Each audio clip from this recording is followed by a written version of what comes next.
Hey, this is Tom Webster, and this is Sounds Profitable for Thursday, May 2nd, 2024. Podcast advertising, the safest bet in a risky landscape. For brands looking to earn attention, podcasts are proving they can deliver in a media landscape littered with noise. We don't like noise. But first, clear your schedule and grab your Oyster card.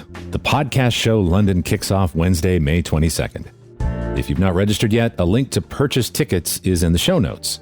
Sounds Profitable is thrilled to be a part of this year's show, and we can't wait to see you there. I'll be giving a morning keynote on Wednesday, in fact. And don't forget, partners of Sounds Profitable get a discount on Podcast Show 2024 tickets, so get in touch to learn more.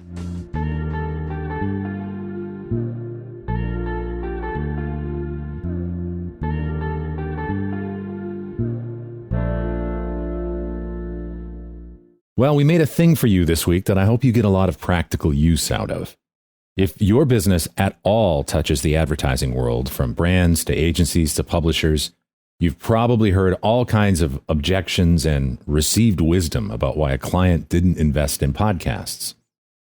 So this week, we put together a deck of the greatest hits of our advertising-related research over the past couple of years, and you can use that to make the case for podcasting to any audience of prospective buyers, internal teams, or even champions.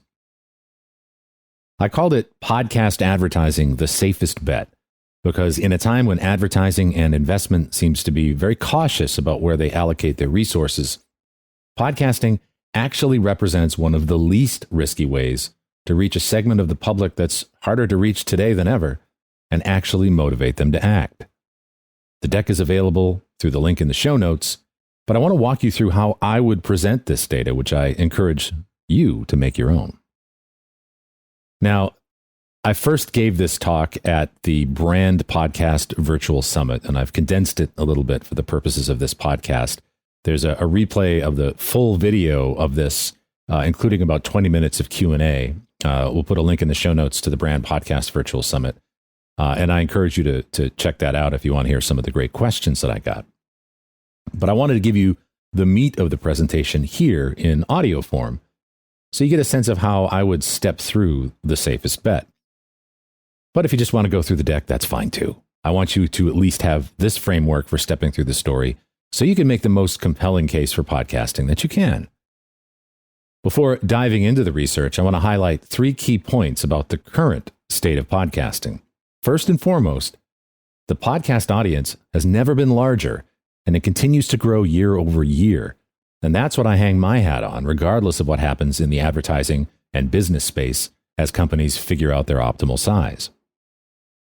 Second, many of the entities writing disparagingly about podcasting are not faring any better themselves. And finally, podcasting continues to deliver returns for advertisers that surpass any other form of media. As a partner-supported trade association for the podcast industry, Sounds Profitable has published an incredible body of work over the past 2 years, 10 studies to be exact. Our goal here is to make careers in podcasting possible, so that one day, if your children express interest in becoming podcasters, they're not laughed at. It's a viable and sustainable career path, and all of our research supports that mission.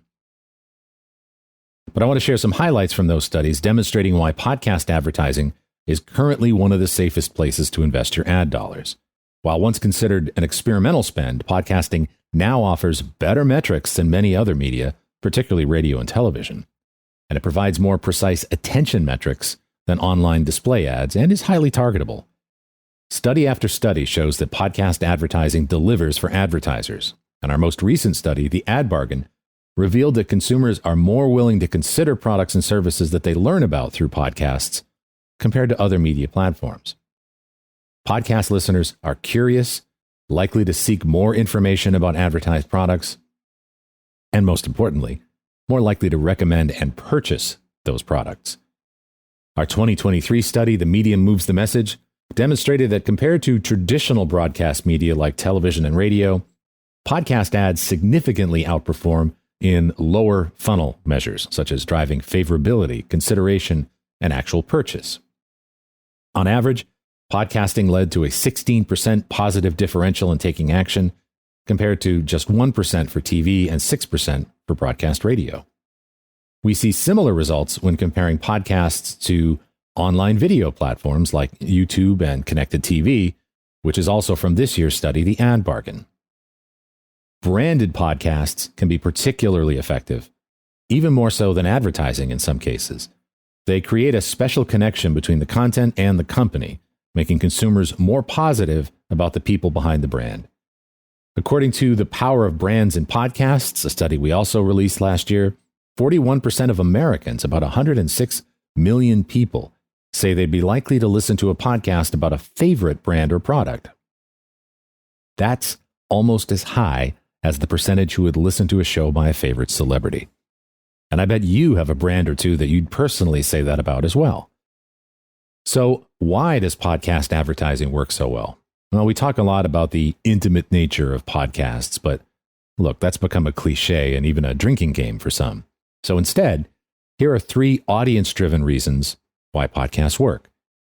Number 1, people are generally very positive about podcasting, even those who don't listen to podcasts themselves. In the Podcast Landscape 2023, we learned that Americans find podcasts entertaining, interesting, and informative, and podcasting as a career is viewed as respectable, valuable, and skilled. Number 2, the podcast audience is also becoming more exclusive, attracting a younger, more positive audience compared to broadcast media. The average age of heavy podcast listeners is about 37, and that's a full generation younger than the mean age for heavy consumers of AM/FM radio and television. Now, why does this matter? Because younger Americans are more positive about brands and more receptive to advertising in general than older Americans. So podcast ads are already starting off with a friendlier crowd. And number 3, podcast listeners are also less likely to hear a lot of ads. They report hearing fewer ads in podcasts than the users of other media channels. And podcast consumers are also the most likely group of media consumers to subscribe to one or more, in fact, really 2 or more, ad-free music platforms and ad-free streaming TV services. And that means they're simply not hearing as many ads as other American media consumers. As a result, even consumers who pay to avoid ads find podcast ads compelling.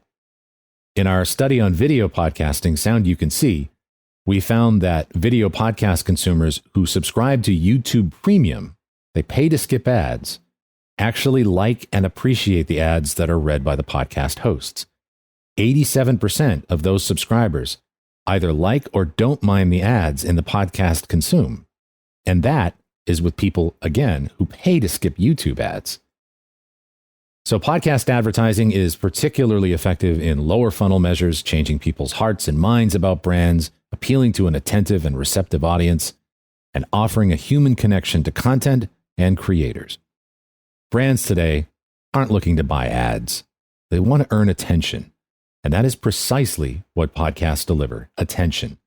In a media landscape littered with noise, podcast advertising emerges as the safest bet. Thanks again for listening to this podcast Advertising, the Safest Bet in a Risky Landscape. I'm Tom Webster. This episode is hosted on Spreaker, and I'll be back next week.